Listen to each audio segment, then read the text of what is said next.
2020. We're going to call the meeting to order, and we'd like to begin, like we do every meeting, by asking everyone to please stand so we can do the Pledge of Allegiance. I pledge allegiance to the flag of the United States of America, to the republic for which stands one nation, under God, indivisible, with liberty and justice for all. Thank you. Please be seated.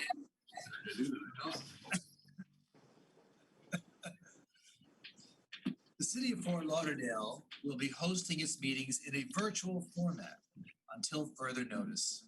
The public can listen to and view virtual meetings at fortlauderdale.gov/FLTV and on youtube.com/City of Fort Lauderdale, as well as on Comcast Channel 78 and AT&T Uverse Channel 99. For those wanting to speak on an agenda item and have not already signed up to do so, please visit www.fortlauderdale, that's spelled out fortlauderdale.gov/V as in Victor, C meetings to sign up. To help ensure the same decorum as our in-person meetings, we ask that you please abide by the following guidelines. Please refrain from any behavior that is disruptive, distractive, profane, or inhibits the meeting in any way. While you are on the phone waiting for your opportunity to speak, please mute the meeting broadcast on FLTV, YouTube, Comcast, or AT&T if you are watching simultaneously in order to avoid delays with the broadcast. I will call upon you when it is your turn to speak and also notify you when your time has expired. City staff has automatically added speakers into the listen-only mode, and you will be unmuted to speak when recognized. Once you have completed speaking, you will be muted once again and may either hang up to exit the meeting or stay connected to listen to the rest of the remainder of the meeting. So I have no agenda announcements. So do I have an approval of the minutes and the agenda? Mayor, I just have one correction on one set of minutes. Don't let me stop you. Go ahead. Thank you. On the Tuesday, August 18th, 1:30 conference meeting, on page two, the third paragraph down, that should say loose, L-O-O-S instead of L-U-T-H. John Luce. Los, I'm sorry. L-O-O-S. Yeah. Yes, L-O-O-S. It's not, it says L-U-T-H. Oh, okay. Right. So that's, we'll stand corrected. Thank you so much. Thank you. And I move to approve the agenda and the minutes. I hear a second. Second. And that's as amended, Vice Mayor? As amended. Yes, thank you. Okay, thank you. Vice Mayor Glassman? Yes. Commissioner McKenzie? Yes. Commissioner Sorensen? Yes. Commissioner Moritas? Yes. Mayor Trentals? Yes. And we'll let that stand as the roll call. Yes. So the minutes in the agenda are now approved. So we have two presentations tonight. First, I'd like to welcome to our meeting our wonderful Broward County property appraiser, Marty Keir. Marty, are you here with us tonight? I am. Thank you so much, Mayor. I really appreciate you having me on. Nice to see you. Glad to see you're staying well. Oh, yes. Thank you. And thank you so much for the great work that you and the City Commission does every single day for the City of Fort Lauderdale. Thank you very much. Oh, did you want me to start my presentation? So tell us, what brought you here tonight? Excellent. Well, thank you all so much for having me on. And I really, again, appreciate you all having me on so I can just quickly let the residents know what we're doing at the Broward County Property Appraiser's Office, how we can help them, And then I'd love to give you some really interesting numbers about where Fort Lauderdale is right now, your assessed value, the market value, the taxable value, and then also how we can help the residents of Fort Lauderdale save money in their property taxes. So just briefly, and I promise I won't be too long. I know you have a very long agenda, but briefly for the residents, there are a few main functions to our office. And our two most important functions are these. The first thing that we do is we determine the value of every piece of property in Broward County, whether it's residential, commercial, tangible personal property, or centrally assessed property, which are railroads. And the reason that's important is because when you pay your property taxes, the amount of taxes you pay is the relationship between the value of the property that we set and the tax rate set by the city of Fort Lauderdale. So the higher the value of the property, the more taxes people will pay. The lower the value of the property, the lower amount of taxes they pay. So what we want to do is make sure we get it right. And this month, every resident that is a property owner in Fort Lauderdale received a notice from our office called the TRIM notice, the Truth and Millage Notice. I always tell people it's not a tax bill. It's basically a document so you can make sure that your real tax bill when it comes out in November is going to be fair and accurate. And that showed a few things. It showed the value of the property that we set, the tax saving exemptions that you're currently getting. It showed the dates and times that Fort Lauderdale and the city and the county commission, the school board have been discussing their budgets and their tax rates. And it showed the proposed amount of property taxes you're going to be asked to pay for this year. And to everybody that's watching, if you live in Fort Lauderdale and you got that trim notice and you have any concern with the value of your property or you're not getting every tax saving exemption you're entitled to, please give me a holler. Email me at martykiar@bcpa.net. That's martykiar@bcpa.net, or call me at 954-357-6904. I'd love to go through it with you. And if we can make an adjustment to your property or we can add a tax saving exemption that you're entitled to, we absolutely will. You have all the way till September 18th. Actually, it's just a few weeks from now to be able to contact our office so we can make any adjustments for this year so that when your real tax bill comes out in November, it's going to be accurate. The second thing that we do, and I kind of touched about this, is we give tax saving exemptions. And there are a lot of exemptions under Florida law that the residents of Fort Lauderdale may be entitled to. The most important one by far is the homestead exemption. If you live in Fort Lauderdale, made that your primary residence, you can get a homestead exemption. What it means is at the beginning, $50,000 of value is going to be taken off the tax roll you won't pay taxes on.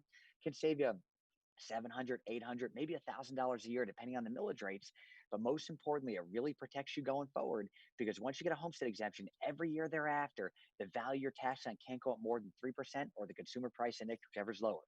This year, the consumer price index was 2.1%. So that means even if your market value this year went up 50, 60, 70, 80%, the value you're taxed on can't go more than 2.1%. It keeps your value lower, so you won't be taxed out of your home, even if it skyrockets, even if your market value skyrockets. There are so many other exemptions as well. There are exemptions for seniors, for veterans, for folks with disabilities, for people in wheelchairs, for widows, for people who are visually impaired.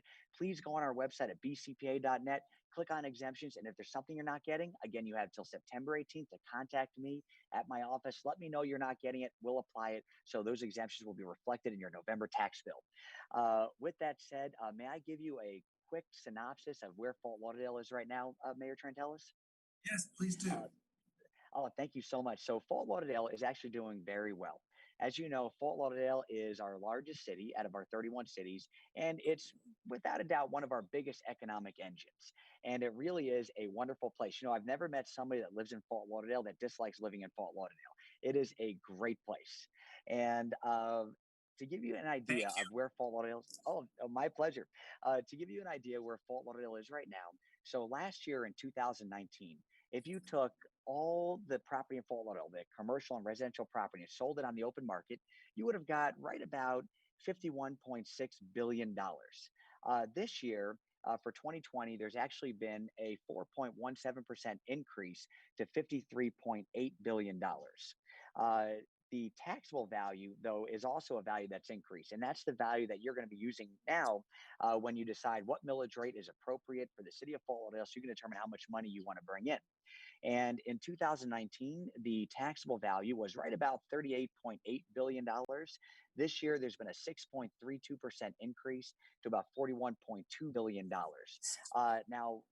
And that's a pretty good increase. And to give you an idea, if you keep your millage rate exactly what it was last year, you don't change it, there may be some adjustments, but it would bring in an additional, $10.1 million more this year than last year. And what's important to note about that is, again, if you're a homesteaded property owner, the value of your property couldn't go up more than 2.1%. So most of that increase is not being paid for by the majority of property owners that are homesteaded property owners in Fort Lauderdale. They're being paid for by lots of new construction, especially in the downtown area that's been put on the tax roll. And also it's being paid for because a lot of people are moving into Fort Lauderdale and making it their home because, again, it's a great place to live. You actually have 37,711 homesteaded property owners. You have 1,901 low-income seniors who get a low-income senior exemption. This exemption I actually love because I think it's such an important one. There are 259 veterans who are totally and permanently disabled, who became totally and permanently disabled while serving us, who get full exemptions. And you actually have two total and permanent exemptions, full exemptions for two first responders who became totally and permanently disabled while serving us as well. This year, the largest new construction placed on the tax roll, the largest was a multifamily property of over 100 units where we added $107 million to the tax roll. You also had another multifamily unit over 100 units of $89 million, a third one of another $80 million, a fourth one of $53 million, and then the Dalmar Hotel was also added at approximately $47 million. Right now you have 35,762 single family homes in Fort Lauderdale. And this is kind of interesting. The average value of those single family homes is $567,000, which is very high. But that number is a little bit skewed because you have some very high income, very high valued properties in Fort Lauderdale. So the median, though, is about $320,000, which is still a little above the county's average. The average taxable value is $392,000. For condominiums, you have approximately 27,596 parcels. The average market value is about $399,000, which again is a little bit skewed because you have some very high valued properties. The average median, though, is about $277,000, and your average taxable value is $337,000. I just wanted to give you that synopsis, but I also wanted to thank you, Mayor Trantelis, and then the entire commission, because like I said before, Fort Lauderdale is a great place to live. And one thing that I think makes cities great, and the reason why I think you're seeing such an interesting increase in your value every single year, is because of the unbelievable services, the parks, and a lot of the amenities that your government provides to the people of Fort Lauderdale. A lot of people have wanted to make their Fort Lauderdale their home. And the last thing I wanted to mention, the biggest question I get from every property owner right now is, how does COVID-19 affect property values for tax purposes for this year? Under Florida law, we're required to value all property as it existed on January 1st of this year. We're prohibited by law from looking after January 1st. So when everybody's tax bill comes out in November, it's based on what was your property's value on January 1st, 2020. And the way that we get to those values is we utilize the data from 2019, and 2019 was very strong. And so this year, unless the legislature or the governor gives us the authority to do otherwise, the value that people are paying taxes on is based on what it was on January 1. So COVID does not affect the value for tax purposes for this year. Where it will affect it is next year. On January 1st, 2021, we're going to look at all the data from this year. And unfortunately, this year, so many people have been suffering, especially businesses, which have lost an incredible amount of revenue. People have been, lost their jobs.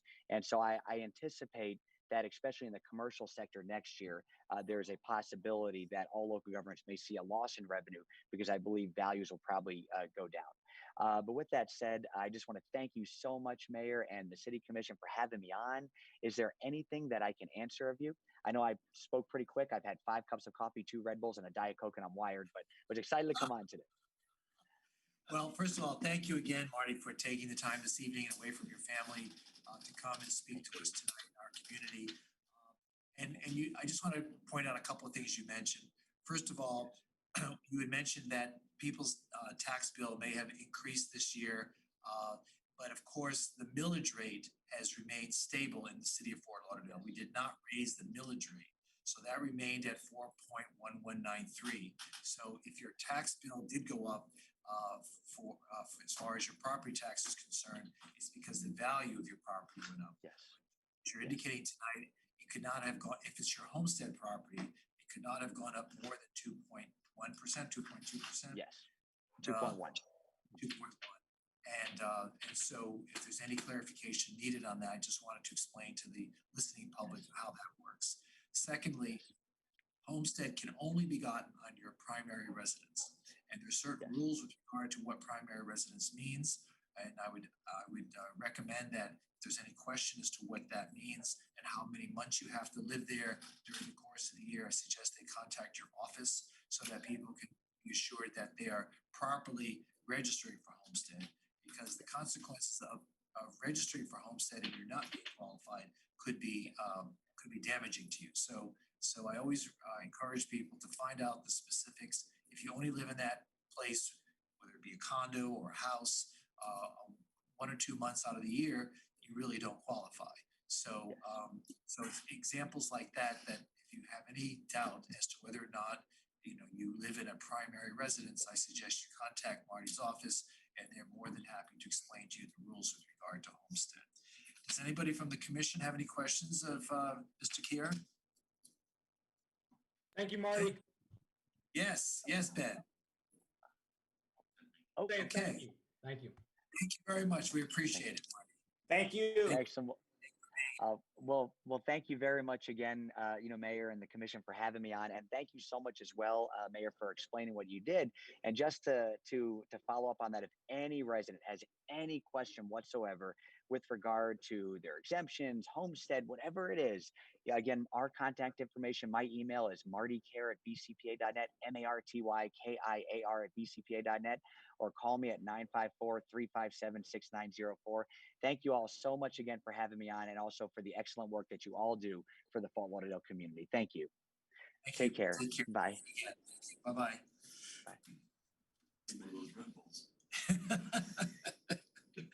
He's ahead of me.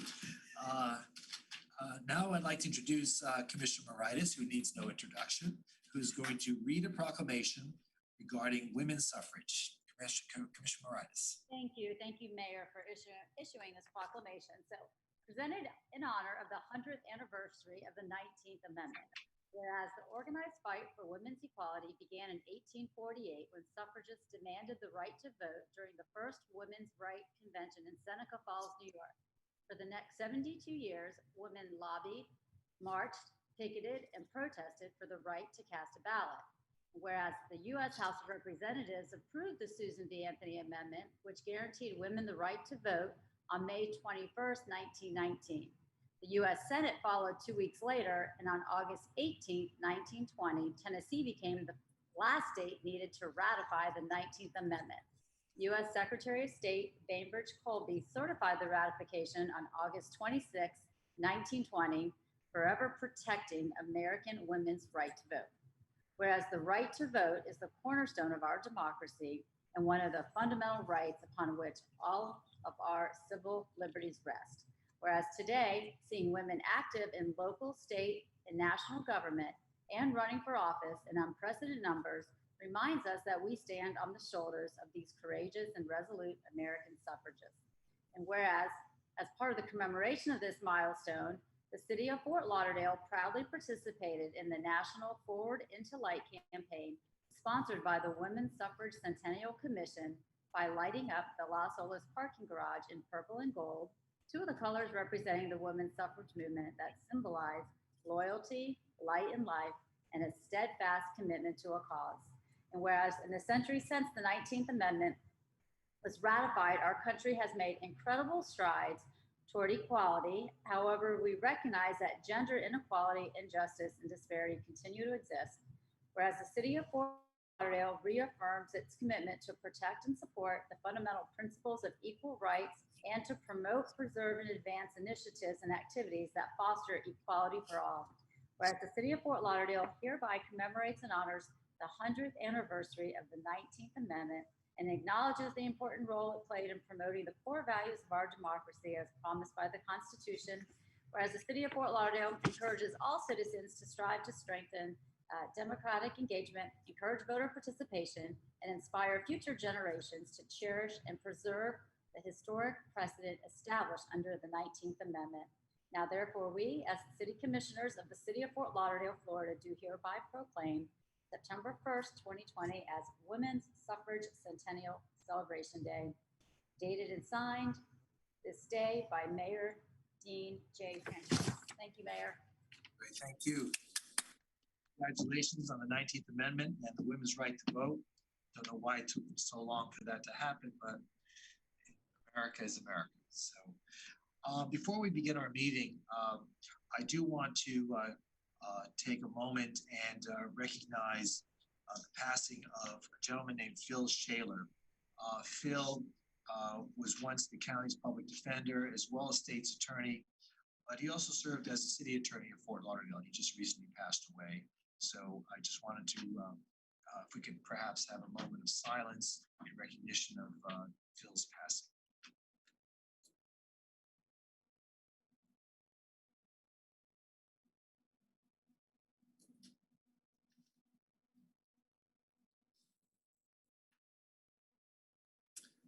Okay, thank you.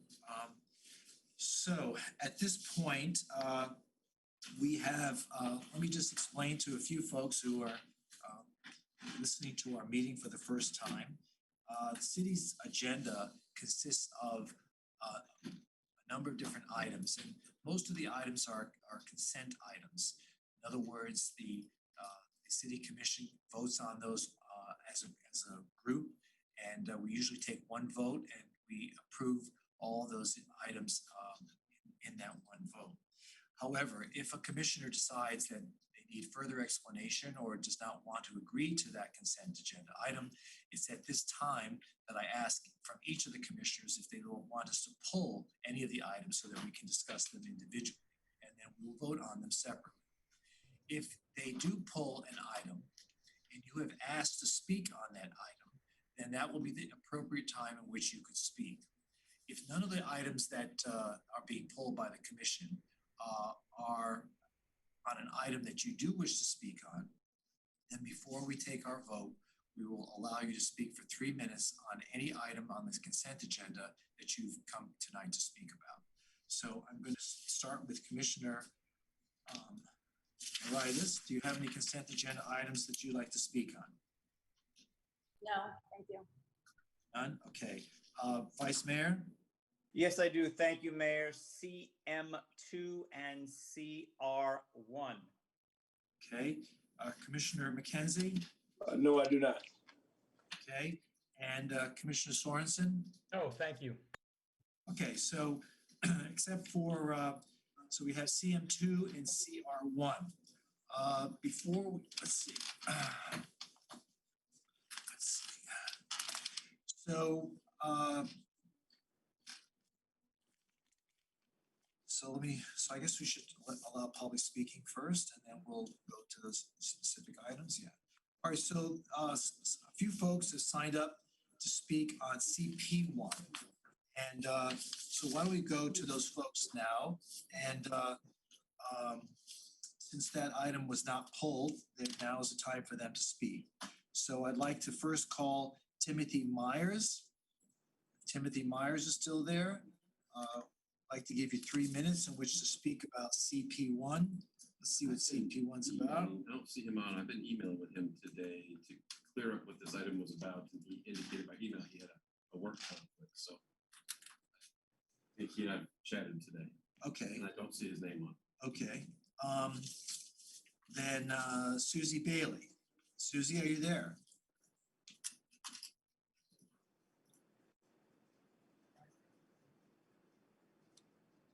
Susie, can you unmute yourself? It's not, oh, here, can you hear me now? We can hear you now. Very good. Hi. Good evening. Hi.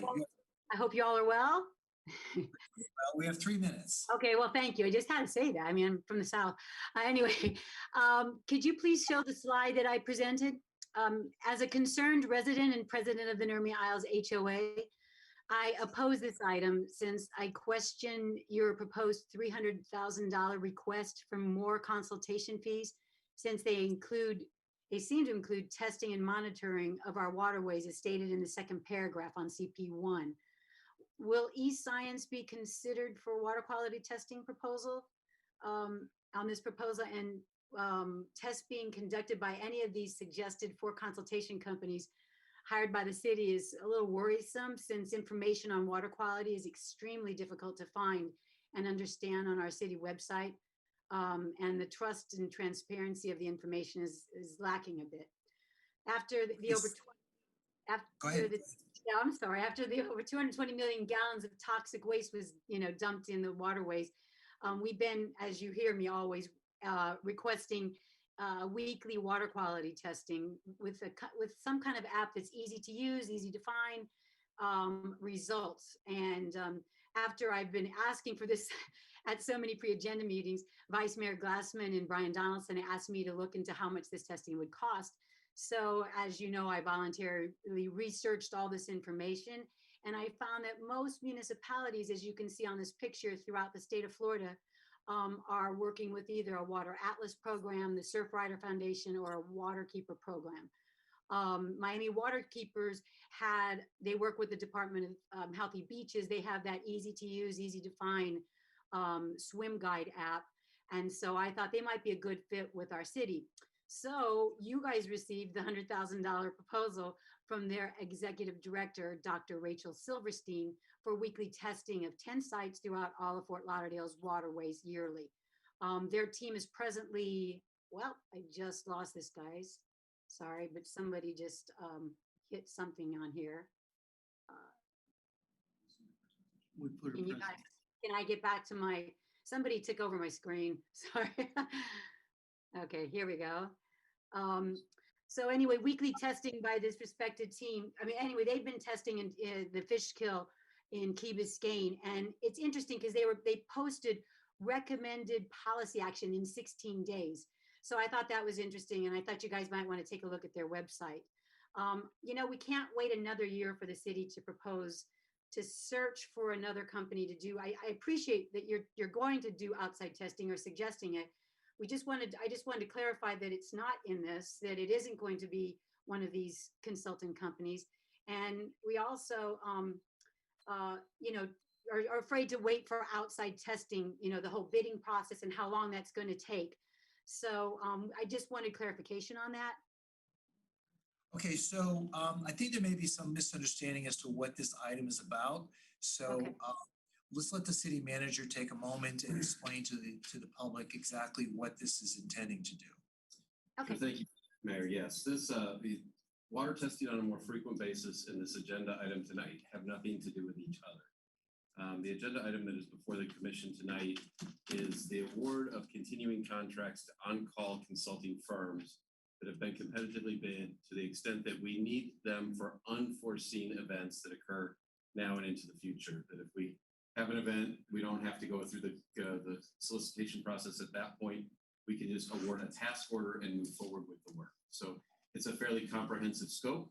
In the perfect world, we will not need any of the services. In the real world, it's to assume we probably will.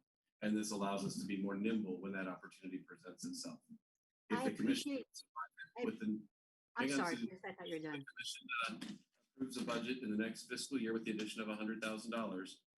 More frequent water testing is a very defined event, and that's one that we will have to procure outside of the context of the contracts before the commission tonight. So anything that the commission does with this item tonight is for unforeseen events in the future, not predicted and foreseen events. Okay, just on that second paragraph, it did say testing and monitoring, and I know that eScience does do water quality testing. I know when they're doing their work. So I just wanted to clarify that. Very broad scope, just because we can't predict what we don't know. And so we try to lump in as much as we can. So in the, again, hopefully circumstances that we don't need it, we won't use it, and we don't have to spend this money. This money is only spent if these services are used. It's not, it's not a foregone conclusion that this is $300,000 that we spend. And in fact, I hope it's $300,000 that we don't have to spend. Great, I appreciate that. Yep. So it doesn't preclude our moving forward on that budgetary item that we had spoken about at the last meeting. We are all committed to more frequent testing and everything you've heard at your pre-agenda meeting, you've heard from me, exchanging of emails. The idea is to be prepared for water testing. And this is not for the same service that we had talked about previously in terms of doing weekly or biweekly water testing in our waterways. Great. I thank you. You're welcome. Thank you. Paul Chettle, followed by Ariana Glassman. Paul, are you there? Paul, He's recognized. can you unmute yourself, Paul? There he is. Yes, sir. How are you? Okay, great. Thank you, Mayor. I've got 2 minutes and 45 seconds. So obviously I oppose. I don't agree with how this is being presented to the public. Let me give you my perspective. Sure. This CP1 is a repackaged version of an infamous RFP, 256-11-587, which is from October 2015. And the RFP highlights the city's track record and is the poster child for a range of problems. So let me give you 3 examples. In Commissioner Glassman's district, which is my district, we had 2 official waterway tests done in District 2 for fecal bacteria by the county. May 18th, Middle River had a result of 1,630 parts. June 23rd, Los Olas Isles had a 550 parts. The 170 is the threshold. We didn't have any city testing. We had no testing paid by any consultant on retainer, which is all these consultants. And I confirmed this yesterday with Dr. Gassman in writing. We don't have any notice to the neighborhood of the civic associations. We don't have public notice. We don't have any precautionary recreational advisory. So that's the first problem. The second problem is that we have a disclaimer that the city uses, which is that unless there's an identifiable source, well, if you don't test it, how would you know? So that's a simple question. And then let's go back to January. When Tim Myers was going to speak, he was going to speak about what happened in January, the failed test by Surfrider over the period of a month across from George English. And again, we had consultants on retainer, but we didn't get any information. What we did get was 99 million gallons of raw sewage a month later. And what we did get was from Surfrider. They're the ones that presented to you on February the 4th about the testing. So we have 3 different instances where we have people on retainer, but we don't seem to use them. My question is this: would you rather have the $100,000 of an independent consultant doing all the testing rather than having the 99 million gallons? Or said another way, would you rather have the $100,000 on the individual testing instead of this method, instead of listening to Lester Holt on NBC Nightly News in February saying to the nation that the sewage issues in Fort Lauderdale are a problem no city would want to have? I'm going to guess that the residents involved in the tourism and hospitality in the city would agree that that's not the branding and image that is conducive to a positive tourism experience in our city. I'm also going to guess that of the 186,000 people who live in our city and the 12.8 million visitors, that they would expect that we would have independent testing of our waterways, we would have public transparency and disclosure, we would ensure public health and safety. This agenda item has proven time and time again since 2015 that it looks to me like it's window dressing. There is a documented track record of not using these consultants on retainer. And this is very specific to the testing and monitoring, which is referenced 10 times in the RFP. And if you approve this, I don't see why. I don't understand why you would do this. Let's get proper testing. Let's get the plan that Dr. Gassman talked about on February the 4th, and it's obviously involves a lot, right? You heard from Dr. Gassman. It's not an easy endeavor. You've got a lot of challenges. You don't know where the source of the spill is.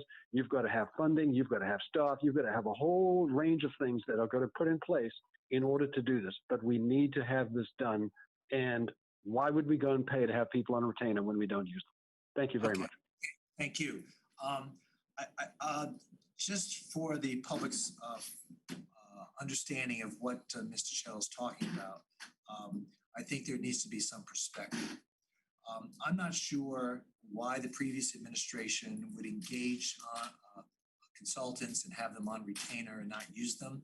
I'm not going to try to understand what happened previously, but I do know how business is done with this administration, and it's a completely different approach to doing business for the city. So I don't think there should be an indictment of practices undertaken today based on practices that were undertaken by a previous administration. I think we can do better. We have been doing better, and we're going to continue to move forward.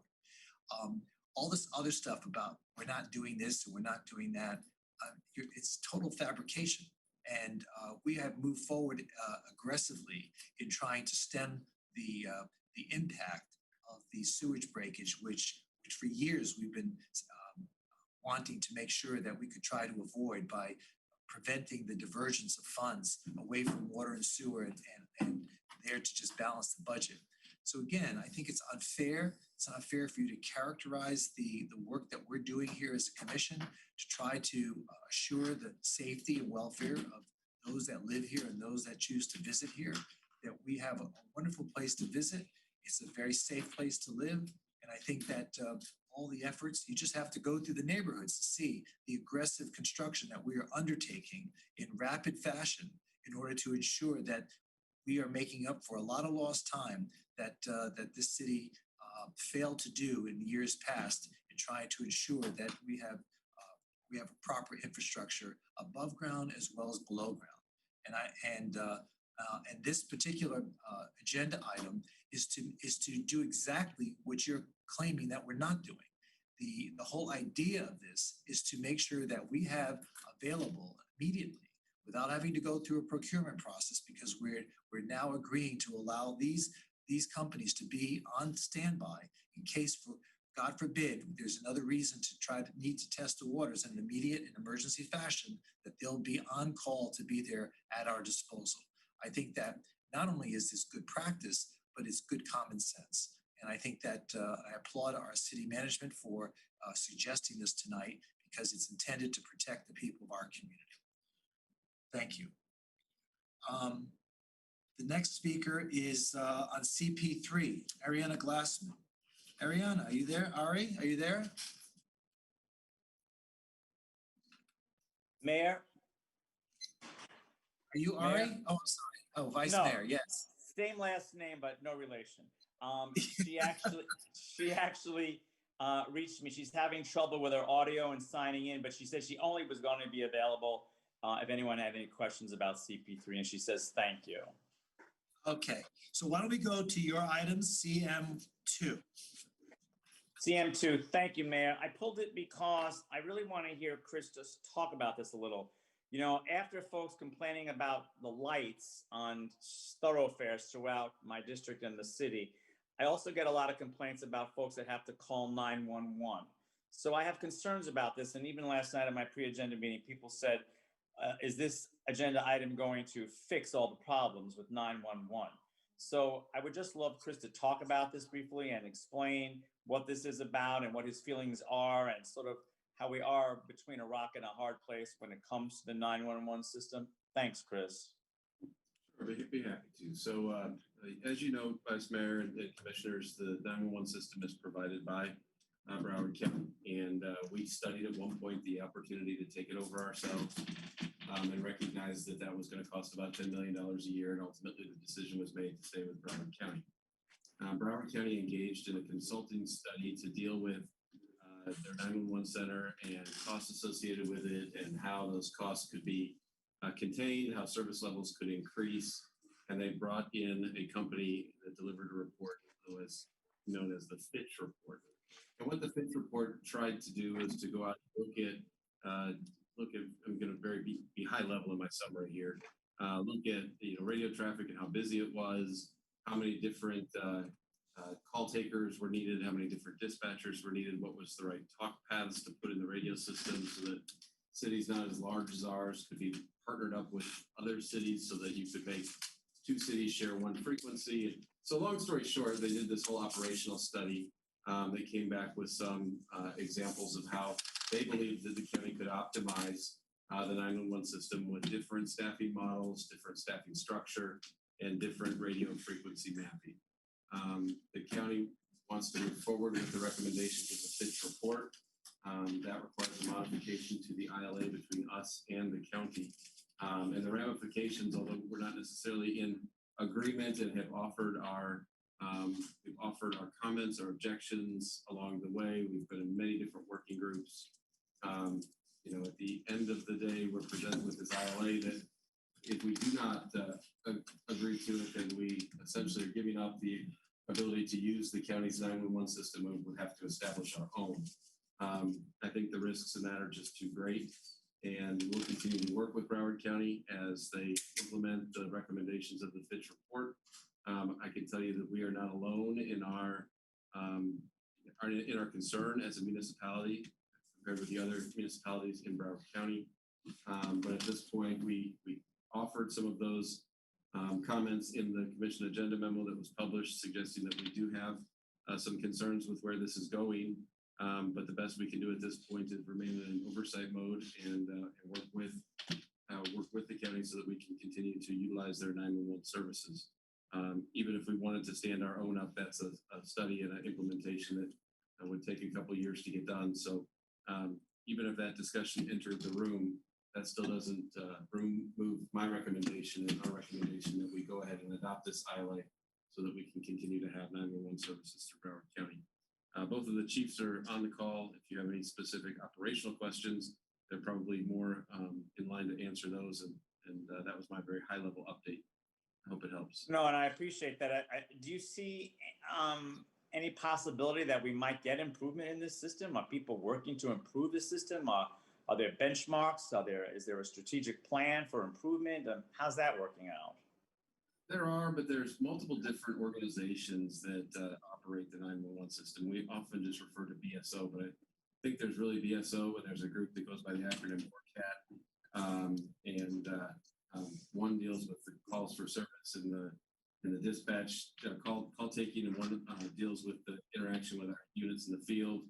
I think there's always room for improvement. I would have to turn it over to the chiefs for their comments on our participation in ORCAT and the oversight of the 911 center to see if we anticipate that there will be any enhancements. I don't know if Chief Dietrich would want to have me offer anything.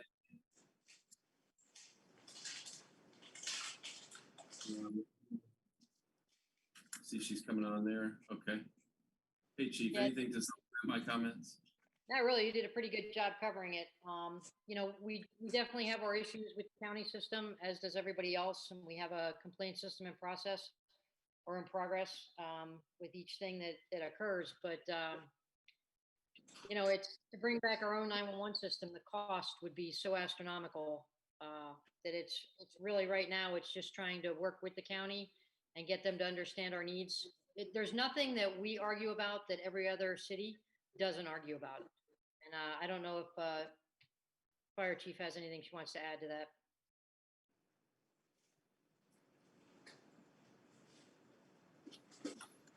Or somebody, I see Chief Basie. I heard Chief earlier. There she is. I'm here. This light was just all of a sudden like awful. So, I really agree with both. Chris did a great job in presenting what our challenges are, and so did Chief Dietrich. And we have been working within the two chiefs associations, the County Fire Chiefs Association and the County Police Chiefs Association, trying to make sure that we have a united front to try to affect some change. We have gotten some small measures of improvement, but we're not always getting all the things that we want. And particularly with the closest unit response part just being implemented, I think that's one of our bigger challenges. But we're just going to continue to work through what we can to improve the dispatch. And the really most important thing is making sure that our folks are staying safe.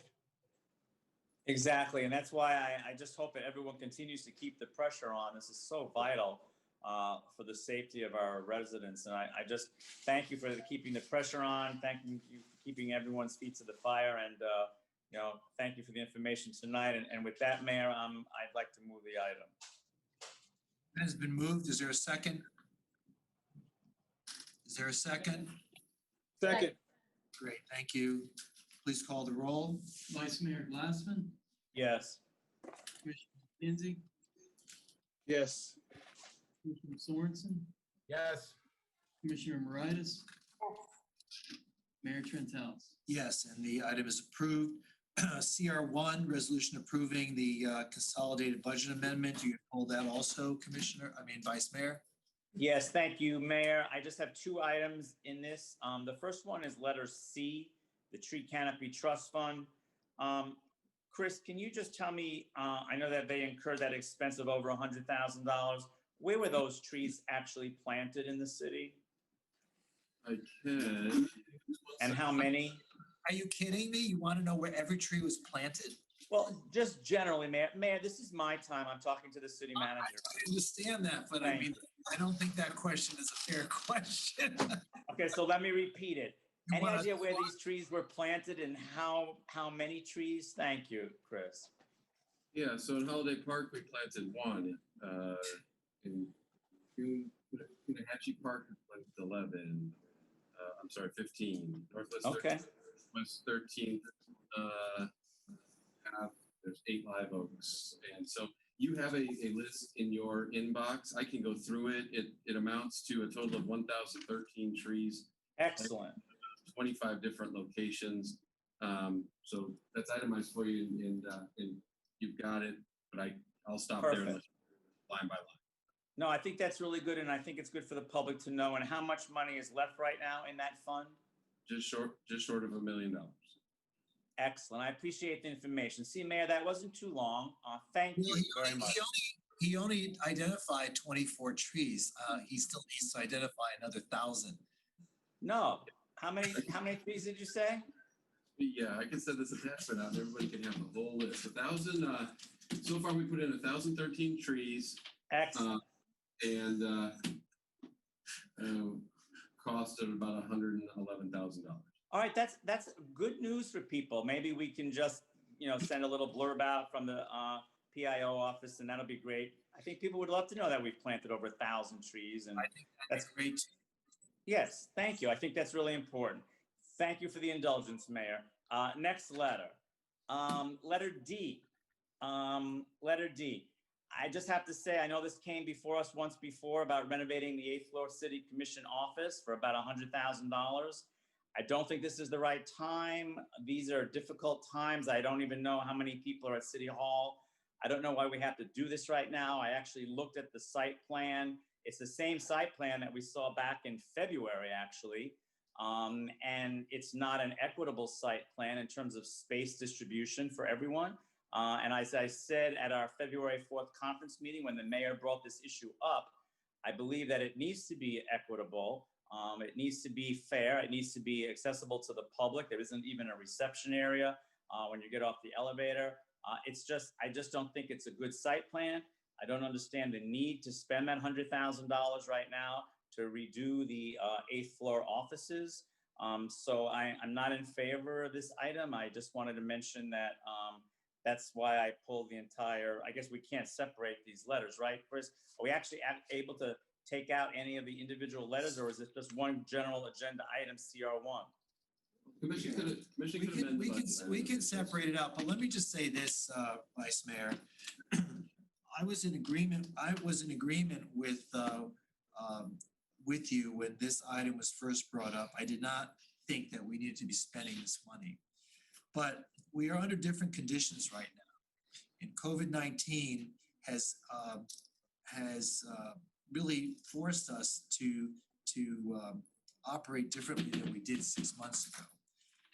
This site plan, what it accomplishes is it separates everybody into their own space so that we're not on top of each other like we are now. It takes over an unused conference room. It repurposes pathways and part of the waiting area that really we don't have a lot of people waiting anymore because no one's allowed really in City Hall. And the thing is that we have to rethink this. It's not about just creating more space for convenience purposes. It's creating different space for health purposes, keeping us safe from one another from the spread of the coronavirus. And so I think we need to look at it in that context. So, I mean, what are your thoughts now, thinking it, in those terms? Well, I respectfully do not agree. The allotment of space is not equitable. You can look at that entire corner area that you're saying we don't need that conference room, but we will need that space. We do. And so that space is much larger than the other spaces. So someone's going to have, that's a lot larger space than what I see on the site plan. I just say, I think right now, what you're saying in terms of being socially distanced, that's happening right now just naturally because there's so few people that are there now. So I think by the time people come back, it's not even going to be an issue. But I don't see the need to spend that $100,000 right now on our offices. I think that's a luxury that these tough economic times do not say this is a good time to do this. Again, I would rather see a site plan that's equitable, where it really makes sense, where there's a reception area that makes sense, where you have, the public can interface with that. If you look at it, where how's the public interfacing with the offices? There isn't even a reception area that's accessible to there's no functional entrance. The reception's all the way in the back behind the vending machines. If we're gonna do it, let's do it, take down walls and really do it. This is like a Band-Aid approach to redoing the 8th floor for $100,000. So again, no equitable allocation of space, no functional entrance space. Also, are all commissioners returning to the 8th floor? We've never even fleshed out that conversation. So who are we doing this for? There's just a lot of unanswered questions. I think that a number of people have not returned to the 8th floor and have requested to work remotely for the very reason that we're trying to reconfigure the space so that people feel safe coming back to work. But let's let some of the rest of the commissioners chime in on this. Would someone else like to comment on what Vice Mayor is speaking about? Yeah. Heather, go ahead. Okay. Yeah, I hear what you're saying, Vice Mayor, and I appreciate your concerns, but believe it or not, I don't want to sit in my house like I am right now. And I have tried to come back to City Hall after the break on 2 different occasions, and I was not able to work there for a variety of reasons I don't really need to get into right now.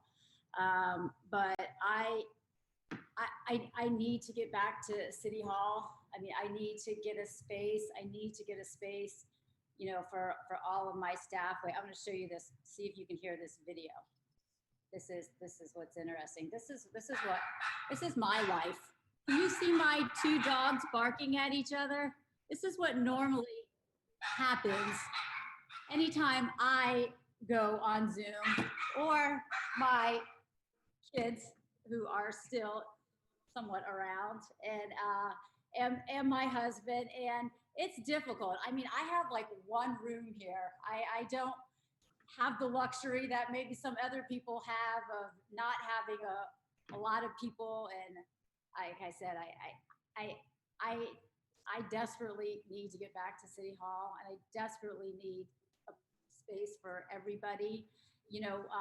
We had a few assistants in 1 room, and when I had a transition in staff, and when one of my staff members left, every staff member had their own space. And when I rehired someone over the over the pandemic, unfortunately, and we tried to come back to City Hall, there really wasn't a space for that person, because we didn't want to put multiple aides in 1 office due to some people claim that may have been a sunshine issue. So I actually just put another desk in my office, and I shared that space with that staff member. But that's just not working out. It's like that space is like the size of my bathroom with 2 people in it. I mean, I just need a space, and I really need it. It's difficult, and like I said, I did kind of move to a different space recently, and that didn't work out today, so I had to leave. So and I don't think and Vice Mayor, I don't think the configuration is set in stone. I mean, it's a proposal, and if you feel that you can be improved upon, I'm sure the city manager will be happy to work with you. If you feel your office space is smaller than the other offices, or you feel that the configuration could be improved upon, I think that the city manager is open to suggestions. But I do think that the other commissioners are really eager to do something, because working on top of each other is just not safe. And I think that we need to be respectful of that. Do the other commissioners have anything that they would like to add to this conversation? Yeah, sure. One of the major, and I've talked with Chris about this, and maybe it's just my office, but I can hear generally everything that's said on either side of me. So the office that's next to me, oftentimes they're, too loud. I can't talk effectively, and actually raise sunshine issues. And so this proposal, I've talked with Chris, I don't, the walls are a major issue. So I don't even think that addresses this issue around having privacy. So I don't know what I'm going to do, but I can't stay in this office. There's just major issues, and there's other issues that Heather uncovered today around some stuff.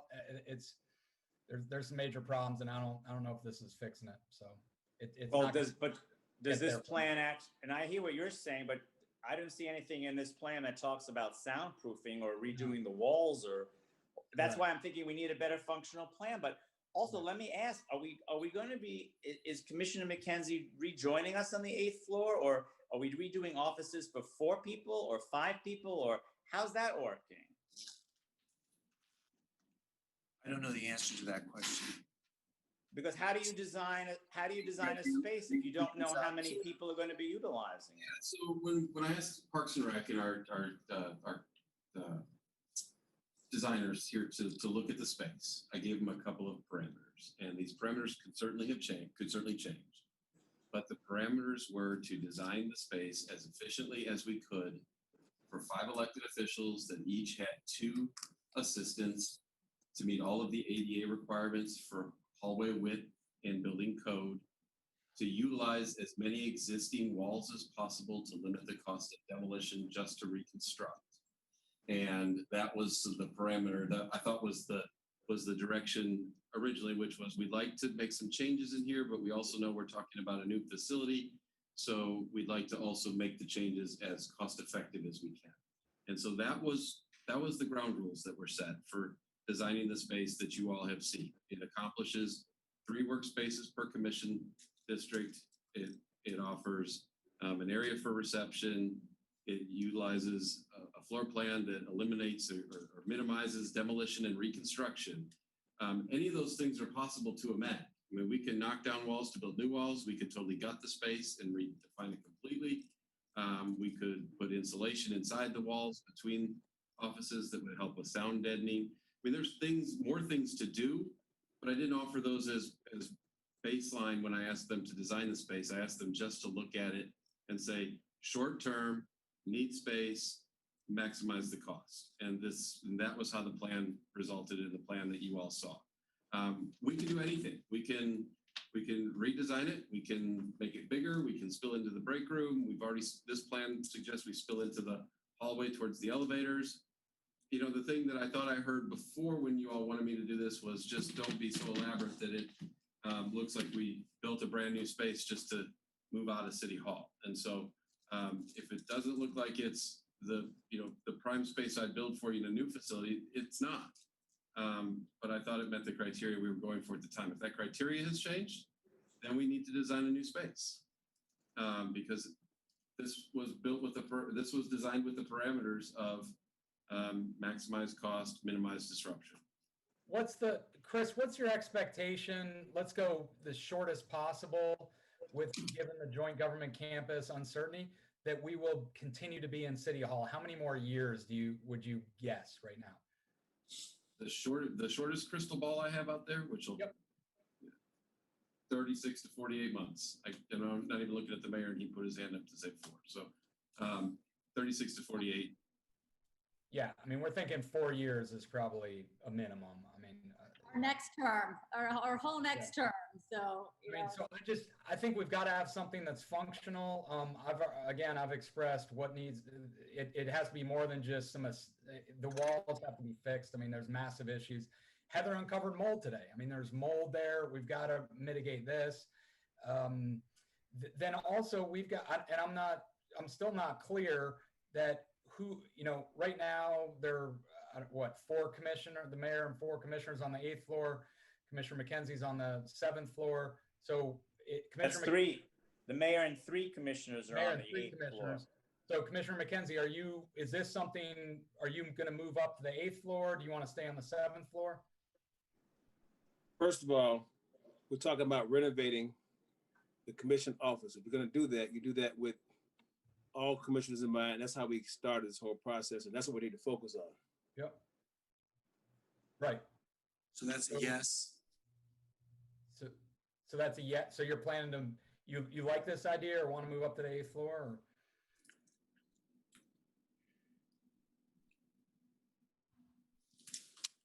Robert, I think he's asking you. Again, with all due respect, the commission office should be remodeled with the intention of all commissioners and mayors and aides for a completely functional space. And that's how we got that floor plan. That's where the city manager is talking to us now about whether or not we should or should not do this. So you have to make a decision. And when you talk about mold that's up on the 8th floor, it's because it had an air conditioner leaking. I think that they can mitigate that, but that's not going to solve what we all set out to do initially. And I think the mayor hit it on the head. You either want to do this or you don't. You don't use other excuses of people to justify doing or not doing. If you want a functional office to protect these folks when they come back, I don't think COVID's going away anytime soon. So I think we need to think in terms of allocating space with everyone in mind. And again, I don't answer to any of you in terms of what I'm going to do. So I don't understand. How do you design a space? How do you design a space if you don't know how many people are going to be in a space? Right. A family buys a house based on how many bedrooms they need because they know exactly who's moving into that house and who's going to occupy every bedroom. I don't want to see us design an entire new 8th floor city commission office space and still have not all of us up there together. It makes no sense to me. Number one, for the expense, and number two, for the layout of the office. And maybe Chris, you can educate me. We had an air conditioning leak that's caused the mold on the 8th floor. Is that true? I want to stop short of even saying that we have mold at this point because we do testing to confirm that. And this is a building that was built in the 60s. So we are not, mold in City Hall is not a unique thing for us. So one of the reasons why we adopted those environmental contracts earlier today is to deal with more than water testing, is to deal with situations like this on the 8th floor. We will go to those continuing contracts and use an environmental contractor to do air sampling. We'll make a determination and then we will implement with whatever cleaning method they recommend. And then they have to come in and do air sampling again to get a passing score. So we'll have Parks and Rec, they already know about it. We'll address it.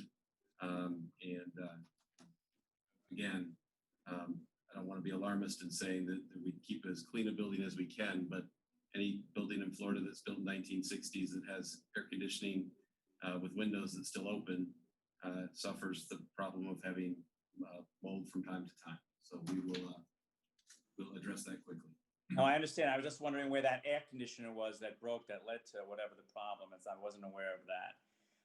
I personally think that we need to see a redesign. I think Chris needs to talk to each one of us separately, find out what our intentions are, find out what our needs are, because right now this plan doesn't seem to make sense to me for $100,000 when I don't even know who's going to be coming into the offices. It's just, it just to me needs a little bit more detail. And I think the city manager, who, correct me if I'm wrong, at least the city attorneys told us the city manager is in charge of allocating spaces.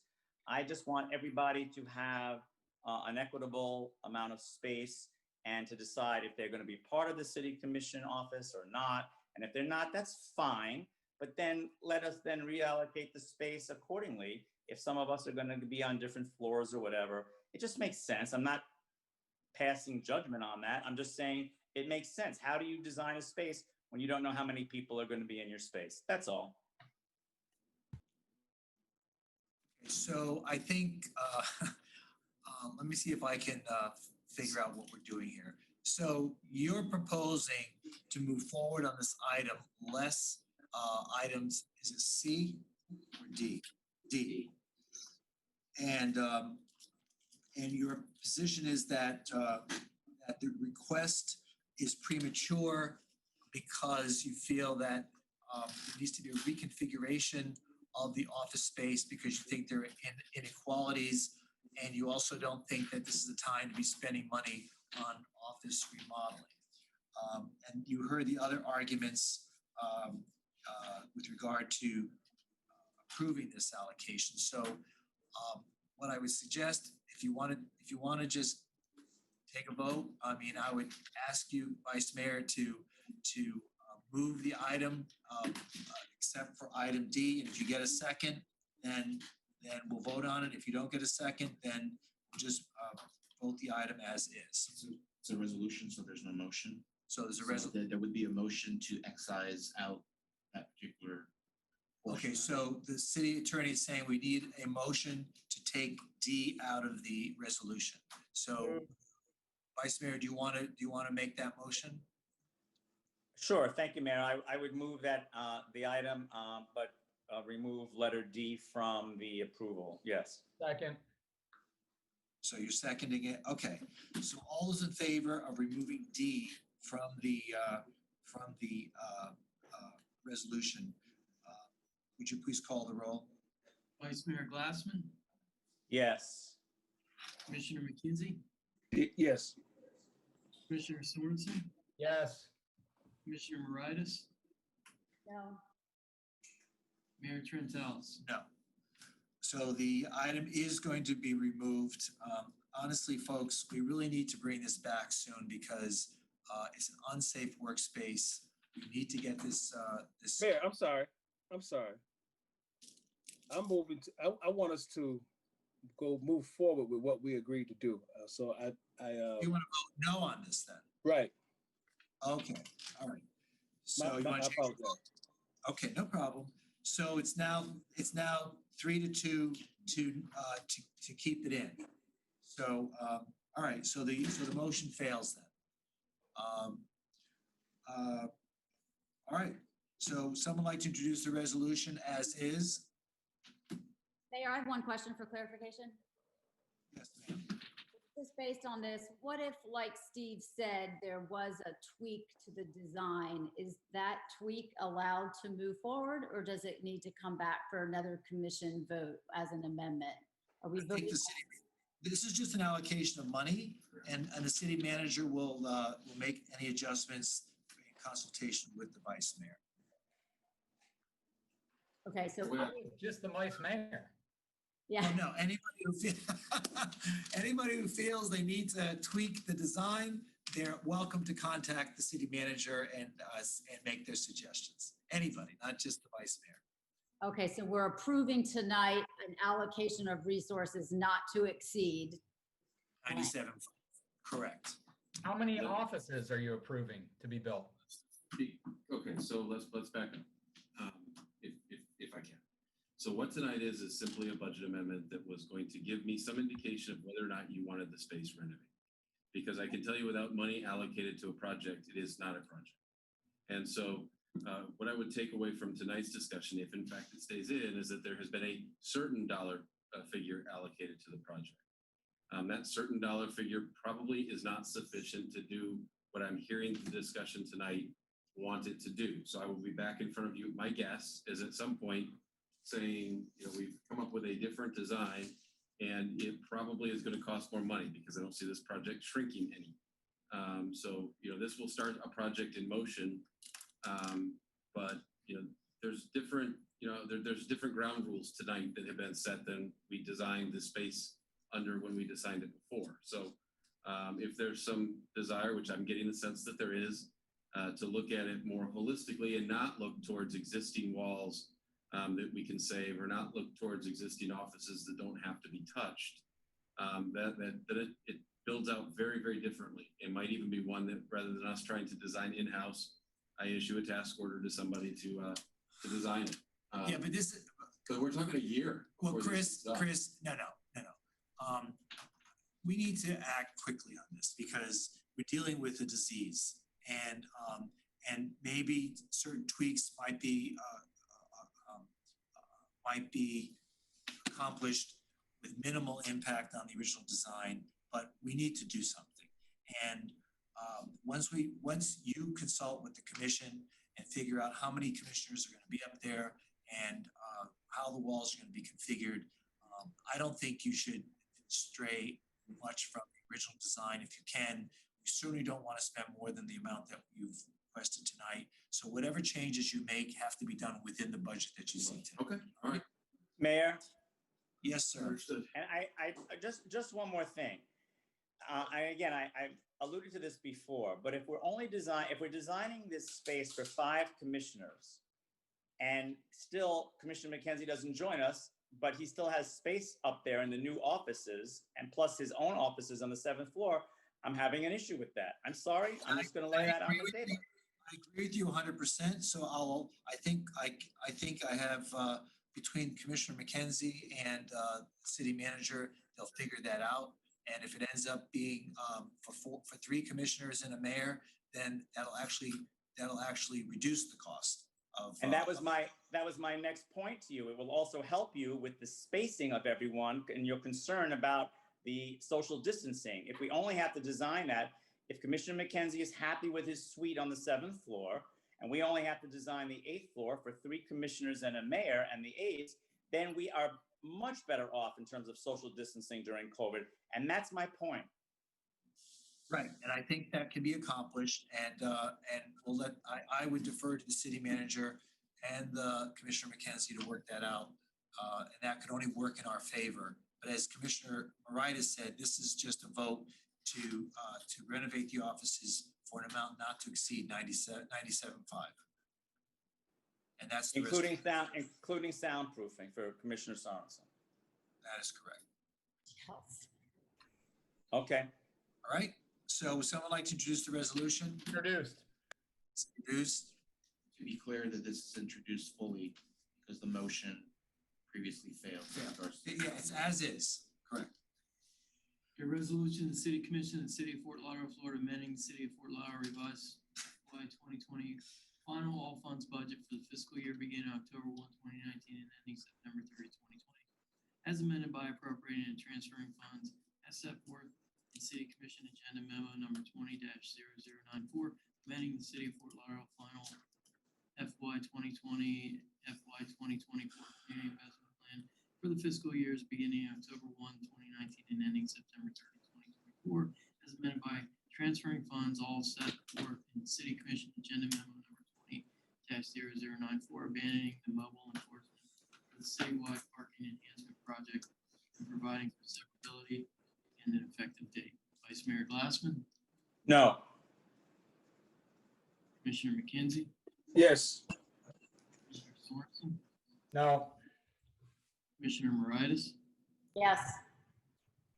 Mayor Trentalis. Yes, and the resolution is approved. Do I hear a motion to approve all the rest of the consent agenda items? Move. Move, do I hear a second? Second. Who's the second? Please call the roll. Vice Mayor Glassman, Yes. Commissioner McKenzie, Yes. Commissioner Sorensen, Yes. Commissioner Moritas, Yes. Mayor Trentalis. Yes, and the rest of the consent agenda items are now approved. Thank you, everybody. Let's move on to R1, appointment of board and committee members. Would you like to read the names? Yes, for the next resolution for the next September meeting for consensus, Public Art Placement Board nominated by Commissioner Moritas, Martha Steinkamp in the category of resident of City of Fort Lauderdale with knowledge of public art or public art education. Also nominated for the Public Art and Placement Board from Commissioner Sorensen, Michelle Howland in the category of resident of the City of Fort Lauderdale with knowledge of public art or public art education. And I just want to note that with these 2 nominations and the other 2 that are going to be on tonight's resolution, that leaves the commission with 3 board members still to appoint. And those categories for the Public Art Placement Board that are still needed are a registered architect, a landscape architect, and a urban planner engineer.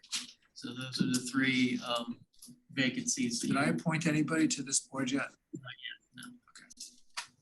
Well, let me double check. Let me look real quick on tonight's resolution. No, not yet. Jeff, Yes. are we bound to those categories now of architect, urban planning, engineer, and landscape architect? I believe Alan would have to back me on this, but I believe we are, those last three. I think the enabling legislation mentions shall it says there shall be it says must be from one of the following occupations: registered architect, landscape architect, urban planner, engineer, and professional artist. You have a professional artist, so one of those other three you have to have from one of those categories that are a must. Okay, we'll work on that. Okay. And then for the bid, we attached on the agenda item a pretty busy sheet with rankings. I think I can try to make it simple. This year, the Conrad dropped off of that top 10 list. So if you wanted to go with the same 7 of the top 10 assessed value properties that you went with last year, you couldn't Conrad on because they dropped off. But the Sonesta is still in the top. It's actually in the top 7. And last year you didn't have one of those as part of your 7 of the top 10 because Eduardo Fernandez was representing the Chamber of Commerce, and he also was the GM at the Sonesta. So being that he's not going to be the representative from the chamber, if you chose to put Sonesta in your top 7 for this year, you would in essence be replacing Conrad, who dropped off the list. Does that simplify it? I mean, not that that's your only choice, but that would have you represent Sonesta. And that would give you your top 7 of the 10. How the heck did Conrad get valued at 35 million? And Sonesta be valued 54 million? That seems odd. But okay.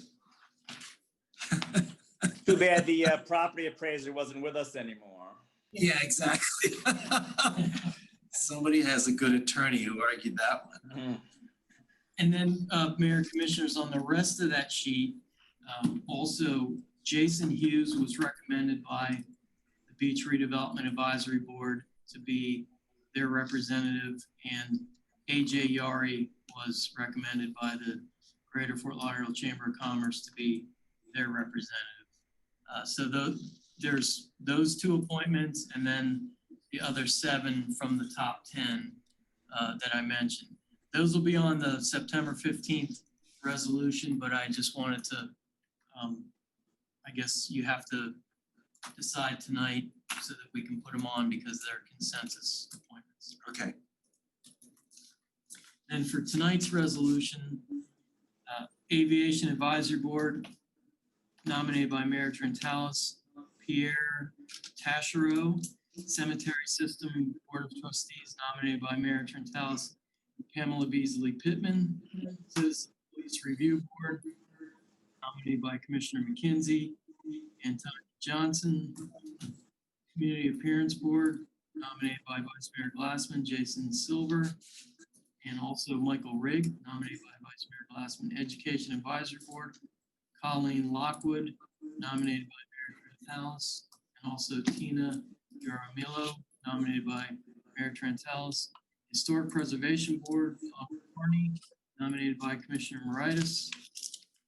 Parks, Recs, and Beaches Board, John Holmes, nominated by Commissioner Moritas. Alex Colazzo, nominated by Vice Mayor Glassman, and also Carrie Villanueva, nominated by Vice Mayor Glassman. Public Art and Placement Advisory Board, Bonnie Barnett, nominated by Vice Mayor Glassman, and she will be in the category of Public Art Design Committee. Francie Bishop Good, nominated by Vice Mayor Glassman. And then Sustainability Advisory Board, Muj Nergin, nominated by Vice Mayor Glassman. That rounds it out. Someone like to introduce the resolution? Introduce. Please call the roll. A resolution, the City Commission of the City of Fort Lauderdale, Florida, appointing or nominating, if applicable, board and committee members as set forth in the exhibit attached here to and made a part hereof. Vice Mayor Glassman, Yes. Commissioner McKenzie, Yes. Commissioner Sorensen, Yes. Commissioner Moritas. That was a yes. That was a Okay. yes. Mayor Trentalis. Yes, and the resolution is approved. Good luck to all those new appointees and returning members of those boards, and thank you for all your commitment to the city. R2, resolution approving a grant agreement between the City of Fort Lauderdale and State of Florida Division of Emergency Management for grant funds related to Hurricane Dorian.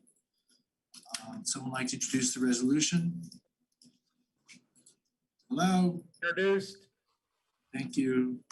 A resolution, the City Commission of the City of Fort Lauderdale, Florida, approving a grant agreement with the State of Florida Division of Emergency Management for grant funds for Hurricane Dorian, authorizing the city manager to accept the grant funds and execute the grant agreement and any documents necessary for the acceptance of the grant funds from the State of Florida Division of Emergency Management on behalf of the city, providing for conflicts and providing for an effective date.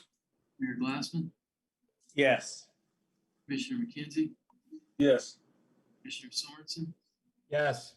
Commissioner Moritas, Yes.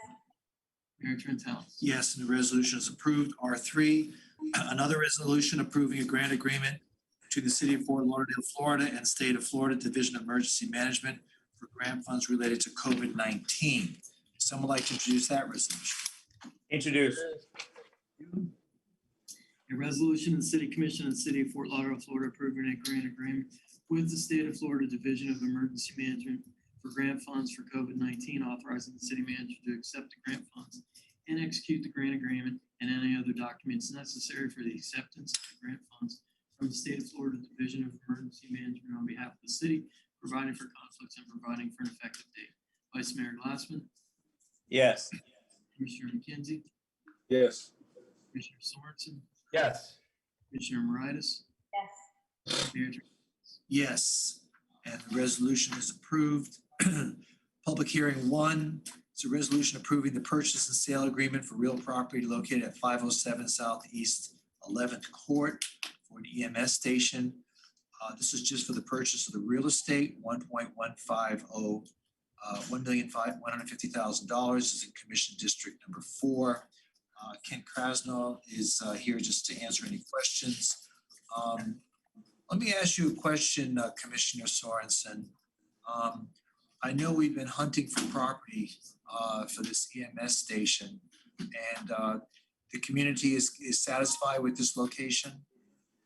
Very happy with this location. Mayor and commissioners, thank you for your patience and persistence. They're very happy about this, very excited. This is going to serve not only Rio Vista, Harbordale, but also the downtown and even Croissant Park and others. So this is going to be a great, great 2-bay EMS substation. Chief Kerr, Chris, Louisa, everyone's been fantastic. And we're able to get a more cost-effective piece of property than originally we thought we would be able to. Great. Would you like to move the item? Yep, be honored to move the item. This is public hearing. Do we open public hearing? hearing? I'm We sorry? don't have any speakers. Well, Ken Krasnov, Time's over. yeah, so all right, let's let that motion be to close public hearing, okay, Commissioner? So moved. Do I hear a second? Second. Second, and Mayor, I had a question for Ken when you get a moment, but after we move it. Okay. Thank Please you. call. Vice Mayor Glassman, This is to close public hearing, right? Public hearing, correct. Yes. Commissioner McKenzie, Yes. Commissioner Sorensen, Yes. Commissioner Moritas, Commissioner Moritas, Sorry.